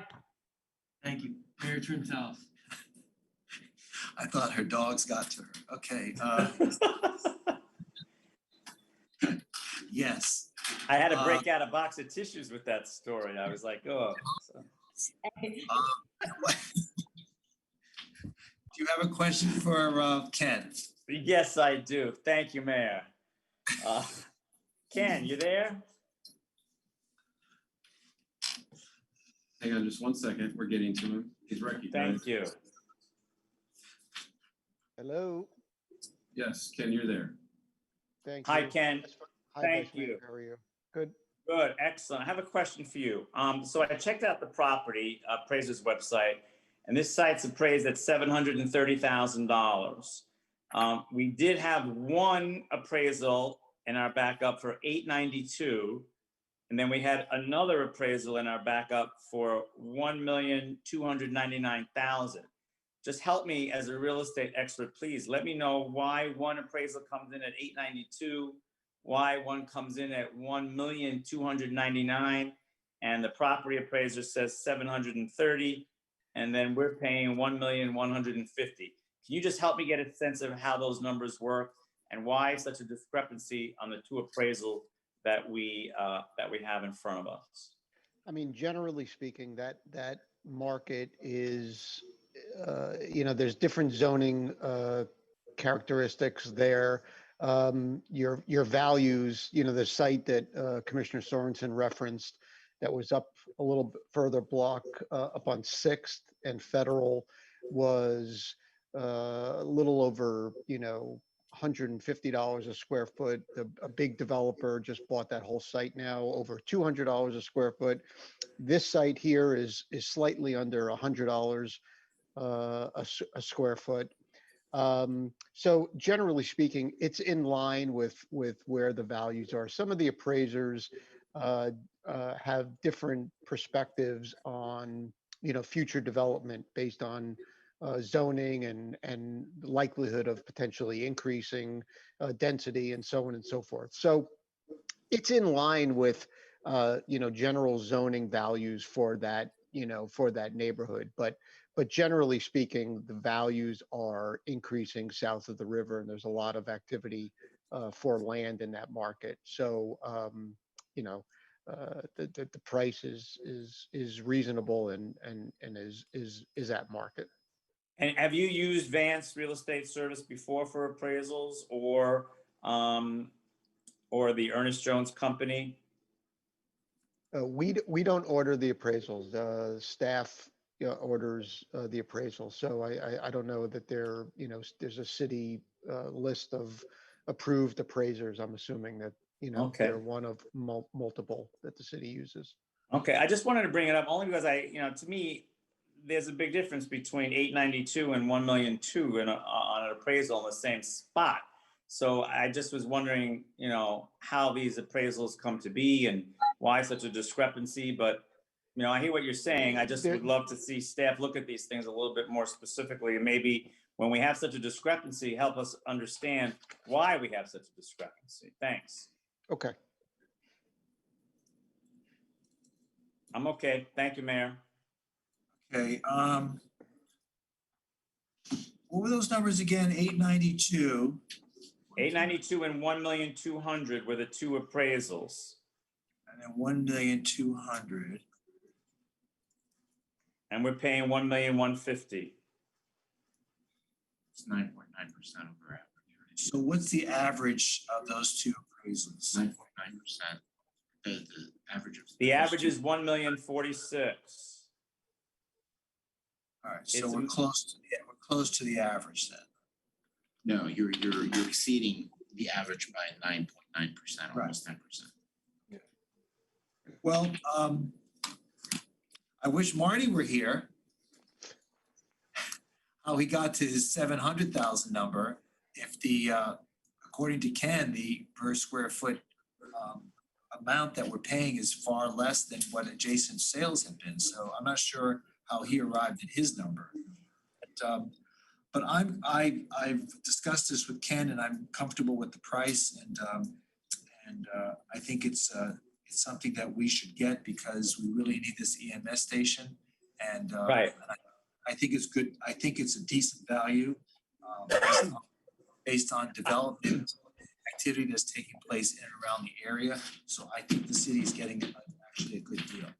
And I agree with what you're saying. It's just that when we have such a discrepancy with appraisals, it forces us to get into a supermajority vote, which I don't think is always fair for the item in front of us. That's all. So I would just love to see staff, try to figure out why these companies are so far apart and perhaps just have discussions with them or whatever. Again, that larger gap pushes us into a supermajority vote. That's my only concern. I'd like to see us eliminate that need if we had appraisals that were better in sync with each other. That's all.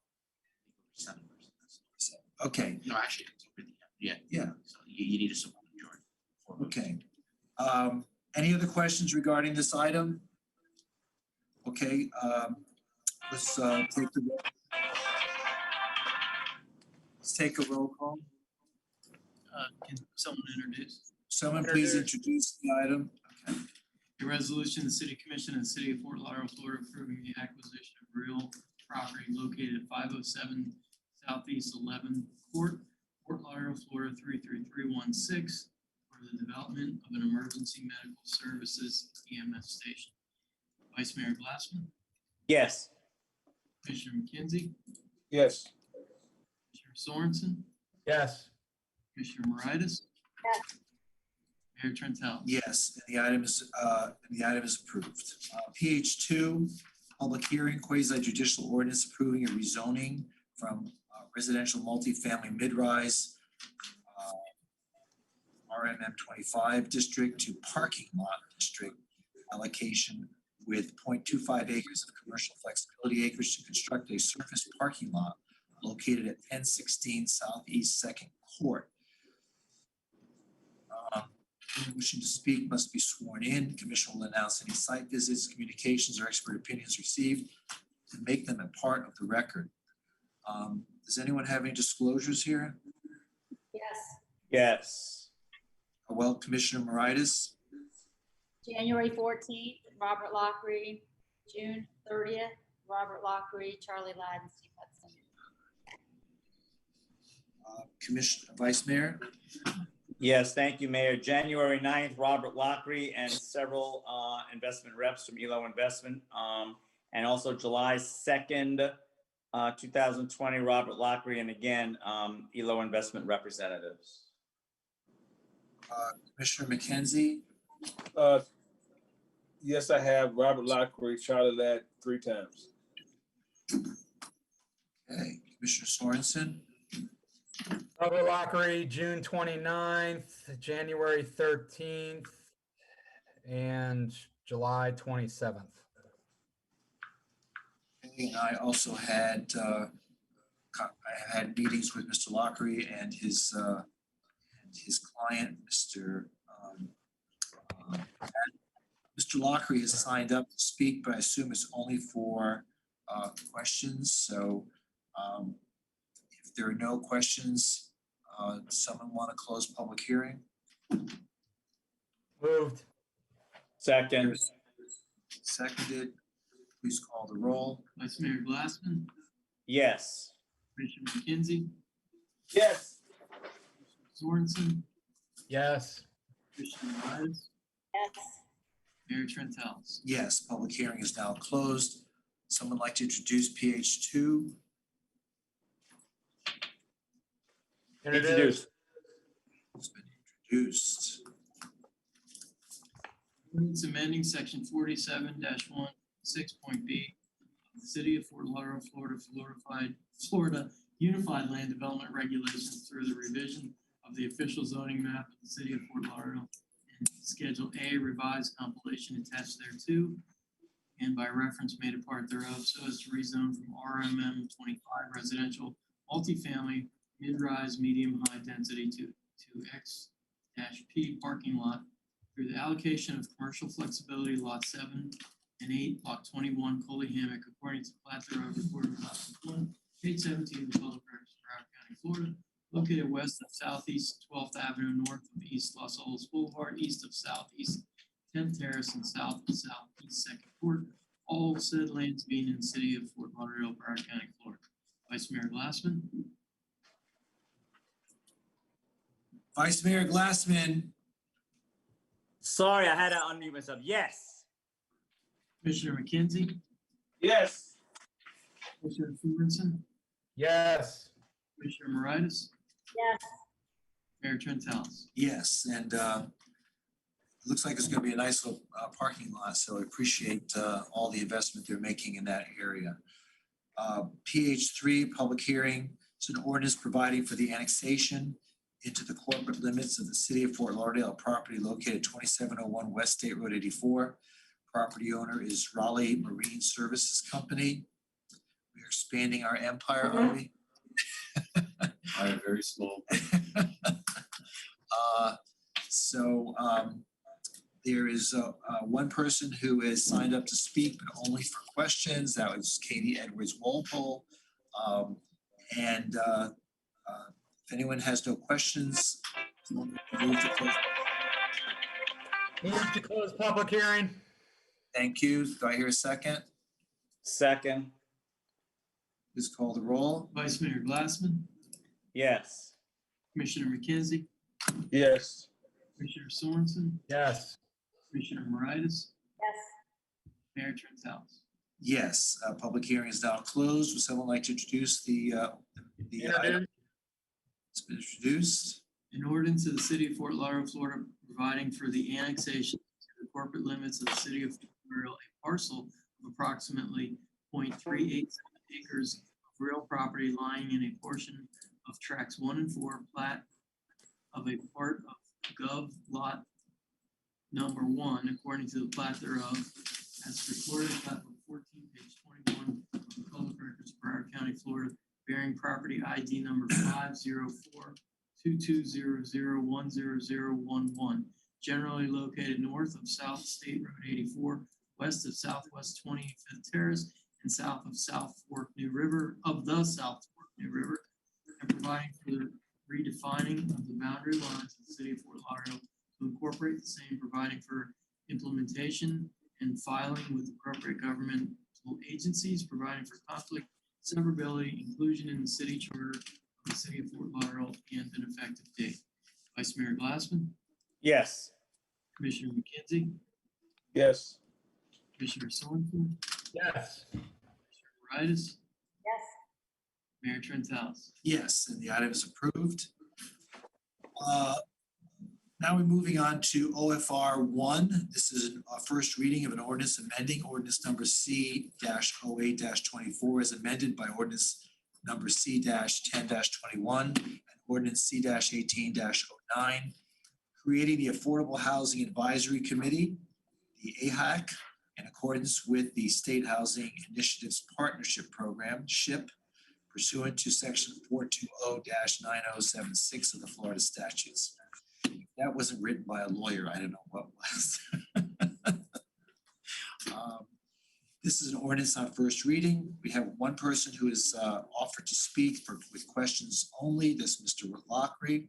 Does anybody else have any questions regarding this item? If not, then would someone like to move to close public hearing? Moved. Second. It's been moved and seconded. Please call the roll on closing public hearing. Vice Mayor Glassman, Yes. Commissioner McKenzie, Yes. Commissioner Sorensen, Yes. Commissioner Moritas, Mayor Trentalis. Yes, and public hearing is now closed. Someone like to introduce the ordinance? Introduced.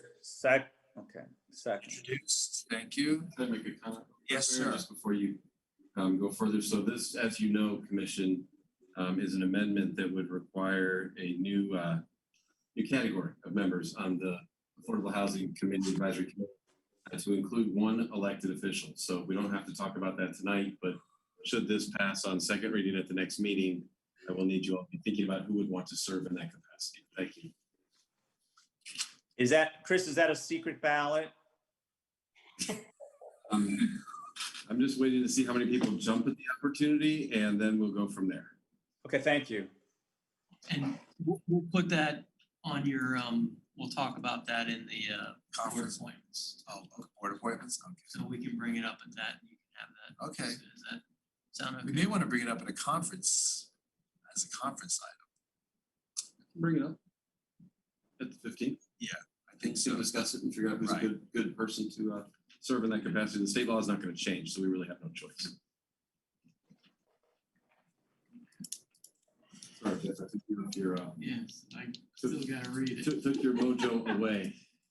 That was okay. You gave me a pause, a mojo pause. An ordinance of the City Commission of the City of Fort Lauderdale, Florida, amending ordinance number C-08-24 as amended by ordinance number C-10-21 of the ordinance and ordinance number C-18-09, creating the Affordable Housing Advisory Committee in accordance with the State Housing Initiatives Partnership Program pursuant to section 420.9076 Florida statutes, providing for inclusion of one locally elected official of the City of Fort Lauderdale, providing for additional duties, providing for severability, providing for repeal of conflicting ordinance provisions, and providing for an effective date. Vice Mayor Glassman, Yes. Commissioner McKenzie, Yes. Sorensen, Yes. Commissioner Moritas, Yes. Mayor Trentalis. Yes, and the ordinance is approved on first reading. So please consider wanting to be a member of this committee on behalf of the commission. Now we move on to ordinances on second reading. Once these are approved, if approved tonight, they will become an ordinance of the City of Fort Lauderdale. OSR 1, quasi judicial ordinance approving a rezoning from heavy commercial light industrial business, that's B3, to Uptown Urban Village Northeast District, that's UUVNE, the City of Fort Lauderdale, 6500 and 6520 North Andrews Avenue, 6500 4R3G LLC. I don't know who comes up with these names. Ed Becker, Polykoff, and Stripe. That's weird. That firm hasn't been called that in years. They're the owners. That's the name of Is that it. the official owner? Anyone wishing to speak must be sworn in. Commission will announce any site visits, communications, or expert opinions received and make them a part of the record. Commissioner Moritas, do you have any additional disclosures to make tonight? No additional, thank you. Okay. Vice Mayor, Nothing additional, thank you. Commissioner McKenzie? Robert Lockery. I believe it was. No, I don't know. This one, no. The rezoning, just, I talked to the group a while back, haven't spoken to them recently. And I do site visits all the time. It's right there in my district, at the crest of my district. Okay. Commissioner Sorensen? With OSR 1? OSR 1, second reading. Okay, Uptown Urban Village. Yeah, Okay, just checking on the location. okay. Commissioner Sorensen?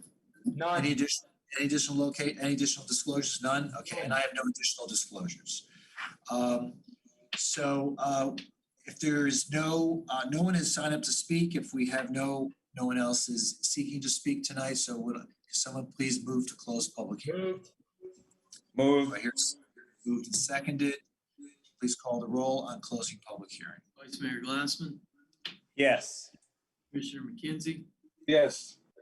Commissioner Sorensen, Yes. Commissioner Moritas, Yes. Mayor Trentalis. Yes, the public hearing is now closed. Someone like to introduce the resolution? Introduce. Actually, an ordinance. It's an ordinance, sorry, introduce the ordinance. Okay, Commissioner Sorensen, introduce the ordinance. An ordinance amending section 47-1.6.b of the City of Fort Lauderdale, Florida Unified Land Development Regulations through the revision of the official zoning map of the City of Fort Lauderdale on Schedule A revised compilation attached thereto and by reference made a part thereof so as to rezone from B-3 Heavy Commercial Light Industrial Business District to UUV-NE Uptown Urban Village Northeast District. Provisions of parcels G and H, Pinecrest Isles, according to the plat thereof recorded in Plat Book 63, page 48 of the Public Records of Broward County, Florida, and that portion of that 60-foot road right-of-way now vacated lying between said parcels G and H, located west of I-95, north of Cypress Creek Boulevard, east of North Andrews Avenue, and south of Northwest 66th Street, all said lands being in the city of Fort Lauderdale, Broward County, Florida. Vice Mayor Glassman, Yes. Commissioner McKenzie, Yes. Commissioner Sorensen, Yes. Commissioner Moritas, Mayor Trentalles. Yes, and the ordinance is approved on second reading. It is now an ordinance of the City of Fort Lauderdale. OSR 2, the second reading of quasi judicial ordinance approving the rezoning from residential multifamily mid-rise medium-high density district RMM 25 to a planned development district PDD with associated site plan approval for 39 multifamily residential units. The Towers Retirement Home. Hallelujah. Anyone wishing to speak must be sworn in.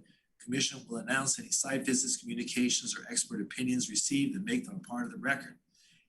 Commissioner Moritas, any additional disclosures by you? No. Vice Mayor? Nothing additional, but Mayor, I did have one question for council when we have a moment. Commissioner McKenzie? None. And Commissioner Sorensen? I have no additional disclosures. What is your question? Yes, thank you. There was one little bump when we had this come before us the first time.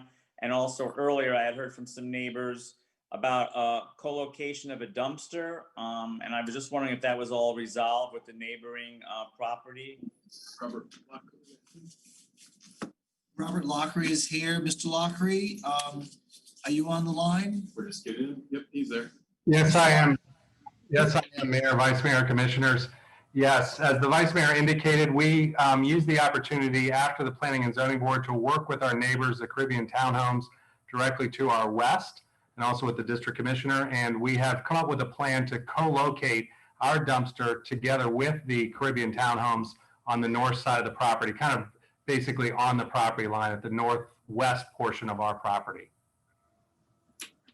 Great, thank you. Thank you to the District Commissioner.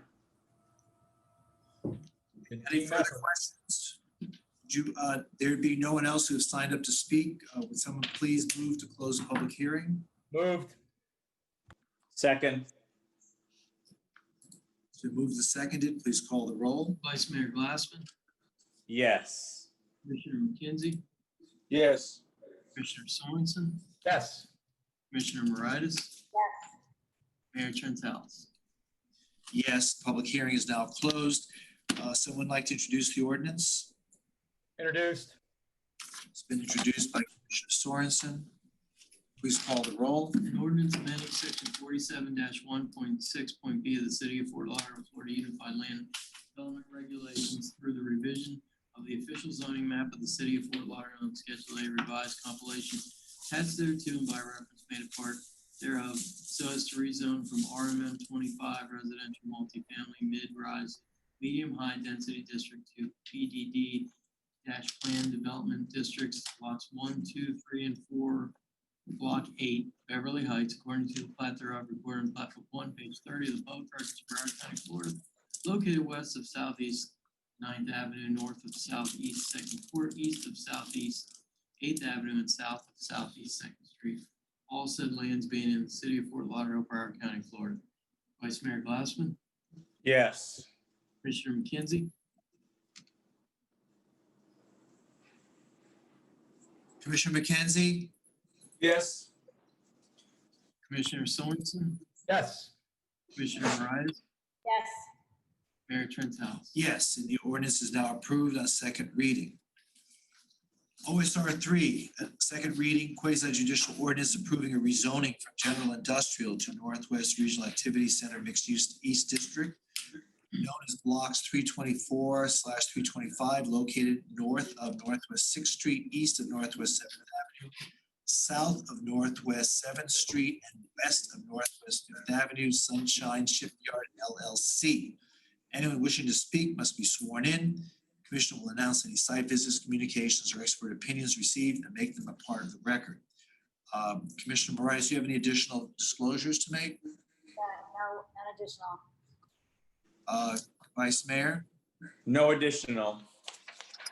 Commissioner McKenzie, None. and Commissioner Sorensen. No additional. I have none additional as well. Debbie Orshevsky is here tonight for questions, if we have any, regarding this item. If there are none, do I hear a motion to close public hearing? So moved. Second. Seconded, please call the roll. Vice Mayor Glassman, Yes. Commissioner McKenzie, Yes. Commissioner Sorensen, Yes. Commissioner Moritas, Yes. Mayor Trentalis. Yes, and public hearing is now closed. Excuse me. Someone like to introduce the ordinance? Introduced.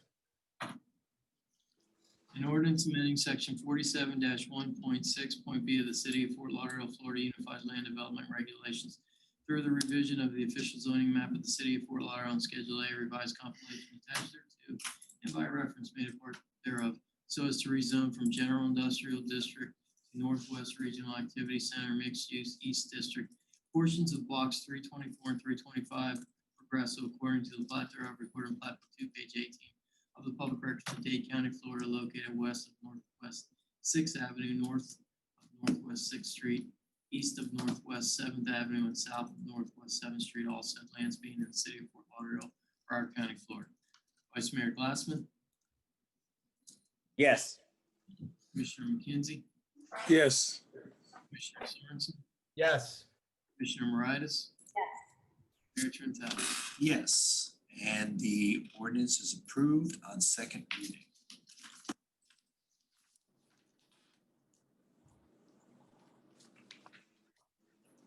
Moving on to OSR 4. Second reading and ordinance amending Chapter 9, Buildings and Construction, Article 2, Permits and Inspections, Division 2 Fees by creating Section 9-54 to be entitled Engineering Permit Fees for the review and inspection of building permits and other services provided by the Engineering Division in the Department of Sustainable Development. I have no one sign up to speak on this. There are no questions. There are no disclosures to make. Someone like to introduce the ordinance? Introduced. It's been introduced. Please call the roll. An ordinance of the City of Fort Lauderdale, Florida, amending Chapter 9, Buildings and Construction, Article 2, Permits and Inspections, Division 2, Fees of the Code of Ordinances of the City of Fort Lauderdale, Florida, by creating Section 9-54 to be entitled Engineering Permit Fees, providing for establishment of permit fees for engineering reviews and engineering inspections, and providing for severability, repeal of conflicting ordinance provisions, and an effective date. Vice Mayor Glassman, Yes. Commissioner McKenzie, Yes. Commissioner Sorensen, Yes. Commissioner Moritas, Yes. Mayor Trentalis. Yes, and the ordinance is approved on second reading. OSR 5, this is an ordinance, second reading, amending. That's All me. day, all night, all day. An ordinance amending ordinance number C-13-39, which vacated, abandoned, and closed all of a certain 15-foot platted alley to delete an obsolete condition of the vacation relating to the provision of pedestrian access in connection with the development of property located at 409 Northwest 4th Avenue in the City of Fort Lauderdale, New Mount Olive Baptist Church. Any questions regarding this? One person has signed up to speak, Hope Calhoun. Hope, was this we had another note here that you wanted to speak this afternoon, but I assume it was for tonight. Are you there, Hope? Hope, can you hear me? Hope, it looks like your computer is unmuted, but your phone is not, so you might have to go the other way.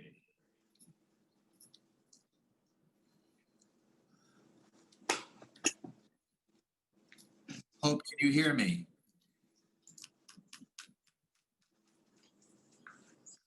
You've been recognized, Hope. So I see your hand up. Try unmuting you've called in two ways. You've called it on a computer and a phone. Can you try talking from your phone?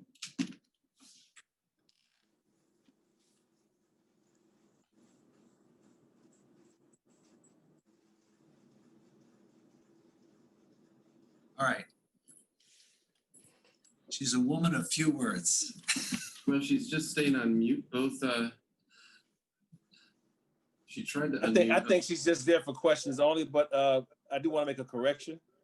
Okay, the reason why I wanted to speak with her, I just wanted to confirm that when she signed up for something this afternoon, it was an error and it was meant for tonight. I don't want to foreclose her out and having had an opportunity to speak on what she. I think you're correct. Okay. While we're waiting, what is your correction? Well, when I did my research, yes, there is no 409 Northwest 4th Avenue. And this is New Mount Olive Baptist Church, so I think it's the 400 Northwest 9th Avenue. And it says District 2 Commissioner, and it should be District 3 Commissioner. So I don't know if that's right or wrong, or maybe we're in the wrong area. There's a New Mount Olive on 4th Avenue. So if we can get that clarified when we read it into the records, that's all. So we don't have to do it, the clerk can fix it. But I think there's something wrong. Well, maybe we need Hope Calhoun here to verify the address of her client. Mayor, it's Anthony Fajardo. Yes, Anthony. Hope's texting me. She said she can't get off mute for whatever reason, but she did have no intention of speaking this afternoon. Okay. Mayor, So we think we can help her. She can try dialing *6 and it'll unmute her from the phone. *6. Tell her to press *6. I'm doing that now. Hi, can everyone hear me now? Yes. Okay, good evening. I have some technical issues with my computer. Yes. Okay, so Commissioner McKenzie, I did hear your question. Yes.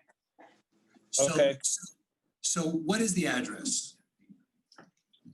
The address I have is 409 Northwest 4th. That's the address we have been using for as long as this application has been moving forward. We can check to see if there's an error somewhere, but. So is this the New Mount Olive Baptist Church that we know? That is correct, sir. So it's 400 then. If not, it's going to be on 4th Avenue. The property consists of a number of parcels, so perhaps that's just one of the parcels. But I'm sure it doesn't But that's extend to fine. 4th Avenue. I will correct and confirm as necessary. All right, you guys if it's an error on our end. Yeah, we can move forward. I just want to make sure it's right. That's all. Mayor, we don't need to amend the ordinance because the address is not in the ordinance, so the ordinance is fine. Okay. Good. I'll move it. And Hope, all right, it's been introduced, but before we vote on it, Hope, you didn't want to speak this afternoon. The only reason why you signed up was to speak on this item, correct? Correct. I intended to just if there were questions. I'm not sure how that happened, but yes, if there were questions, I was prepared to answer tonight as there were questions. So it worked out. Excellent, thank you. So it's been introduced. Please call the roll. To the City of Fort Lauderdale amending ordinance number C-13-39, which vacated, abandoned, and closed all of a certain 15-foot platted alley to delete an obsolete condition of the vacation, providing for conflicts, providing for severability, and providing for an effective date. Vice Mayor Glassman, Yes. Commissioner McKenzie, Yes. Commissioner Sorensen, Yes. Commissioner Price, Yes. Mayor Trentalis. Yes, and the item is approved on second reading. Final item we have tonight is OSR 6, second reading and ordinance amending Chapter 25, Streets and Sidewalks. Article 2, Division 3, Curb or Sidewalk Cuts. Section 25-76, permit required fee by deleting permit fee at 25-76C. Creating a new Article 13, fees, creating sections 25-322 through 327, establishing engineering fees for construction in rights of way and easements based upon percentage of construction value, fixed